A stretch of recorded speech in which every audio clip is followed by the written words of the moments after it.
Nos peores días da pandemia, onde a circulación das persoas estivo máis limitada, as persoas con diagnósticos psiquiátricos, non todas, probablemente as que estean recibindo pensións, indo a centros de día, acudindo á atención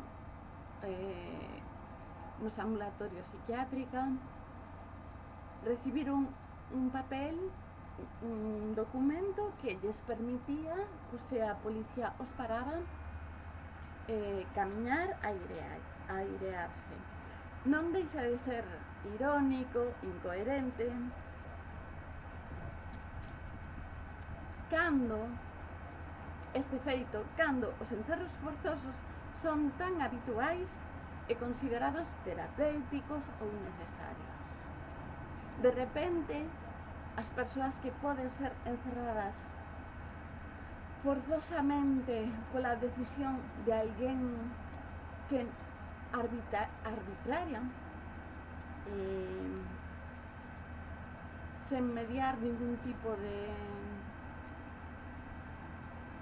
actuación da xustiza, de xustificación,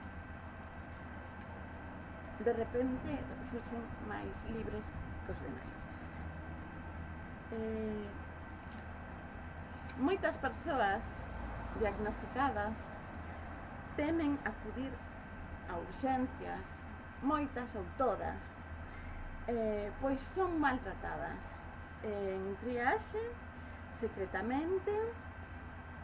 Os médicos escriben que veña un psiquiatra por dores, doenzas que poden non ter nada que ver co malestar anímico, psíquico da persoa que algunha vez tivo lugar, porque os diagnósticos son para sempre. Os psiquiatras son as únicas persoas as que lles molesta que os seus pacientes se recuperen. En xeral, os que teñen máis poder e máis cariño a autores como H.O.C.H.E. ou Kraepelin, que non sei como se chama, que foi o que creou a palabra esquizofrenia nos anos 20 na Alemanha. Non é suizo. As persoas con diagnósticos psiquiátricos están desprovistas de dereitos, poden acabar atadas, encerradas, non atendidas da doenza e como consecuencia morrer por esa doenza.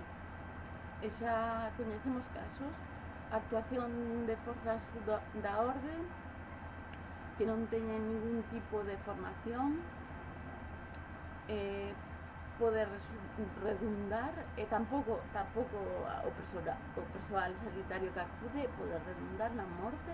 Tamén temos exemplos de persoas que morren atadas, temos exemplos de persoas que morren unha vez son egresan do andar de psiquiatría, porque se matan tras ser tan a causa como consecuencia do maltrato institucional e do malestar da medicación, que pode ser terrorífico e que varía en cada persoa o efecto das drogas psiquiátricas.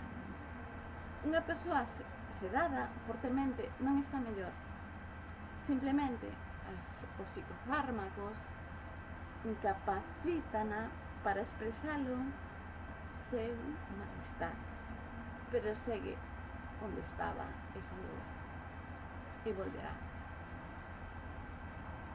a manifestarse en canto a persoa se acostume a medicación ou a deixe. Tamén temos o problema da síndrome de retirada, que pode agravar as cousas, e como as persoas non teñen información, ou moitas veces os propios médicos aconsellan deixar certos fármacos de repente, ou prescriben baixadas de un 50% súbitas.